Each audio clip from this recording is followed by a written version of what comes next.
આજે આંગણામાં, આપણા આંગણામાં બ્રાહ્મણ, સાધુ ને સંત કે અતિથિ સ્વરૂપે કોઈ મહેમાન જમી જાય ને તો એ આપણું કલ્યાણ થાય. આજે આંગણામાં મહેમાન આવે કે કોઈ જમવા આવે ને એ ક્યારે કે આપણા આવતા દિવસોની નિશાની છે કે આપણી જો પ્રગતિના પંથ ઉપર જવાના હોય તો જ આપણા આંગણામાં કોક આવીને બટકું રોટલો જમે છે. તો જ અતિથિ સ્વરૂપમાં કોઈ મહેમાન આવે, કોઈ સાધુ આવે, કોઈ સંત આવે, કોઈ બ્રાહ્મણ આવે, કોઈ પણ આપણા આંગણામાં જમે ને. આજે આ જગતની અંદર મોટામાં મોટું જો દાન હોય ને તો એનું નામ છે અન્નદાન. અન્ન જેવું દાન નહીં ને પાણી જેવું પુણ્ય નહીં આ જગતની અંદર. આ મોટામાં મોટું દાન છે. કબીર કહે કમાલ કુલ દો બાત શીખ લે, કર સાહેબ કી બંદગી અને ભૂખે કો અન્ન દે.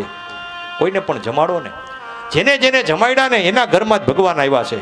આજ વીરપુરમાં તમે જુઓ, જલારામ બાપાની પાસે ભગવાનને આવવું પડ્યું, કારણ કે એને બીજું કાંઈ નહોતું કર્યું. એને ભગવાનનું ભજન કરી અને કોકને જમાડ્યા હતા.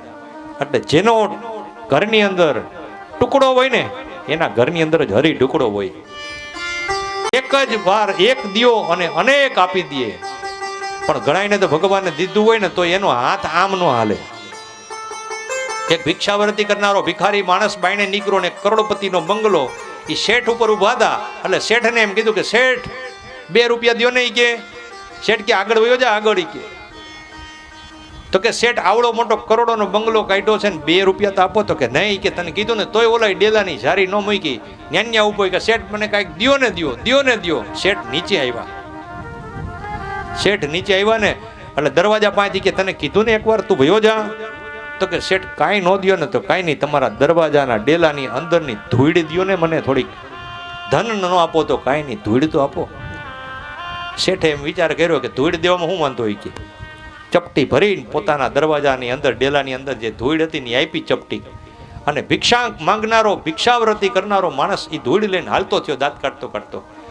શેઠને વિચાર આવ્યો કે મેં આને પૈસા નથી આપ્યા, ધૂળ આપી તોય દાંત કાઢતો કાઢતો જાય. પાછો બોલાવ્યો કે અહીંયા આવ. એ કે મેં તને કે ધૂળ આપી તોય તું આનંદમાં આવી ગયો. એ કે આનંદમાં એટલા માટે આવ્યો છું કે આજે તારો ધૂળમાં હાથ પડ્યો ને તો ભગવાન કોક દીક તારો ધનમાં હાથ નાખશે ને તું અમારા જેવા ગરીબોને કંઈક આપીશ.